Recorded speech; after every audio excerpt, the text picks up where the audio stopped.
By watching this tutorial you can animate any flag in 1 minute. Press Shift to go to Image and select Mesh Plan. Now you can import any flag image you like into the workspace. Go to Edit Mode, right-click and select Subdivide. Set the number to 30. Select the vertices on the edge of the flag. Go to Object Data Properties. Create a new group and click Assign to add the points to this group. Go to the Physics Properties and select Cloth. In the Cloth preset choose Cotton.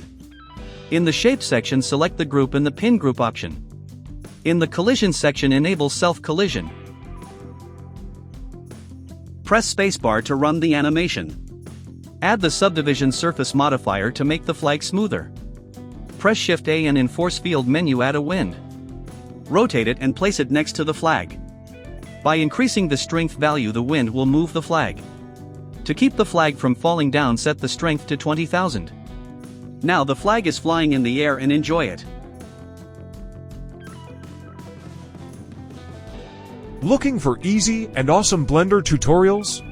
Check out the Blender Tips Pro channel, where you'll find plenty of free Blender tutorials waiting for you.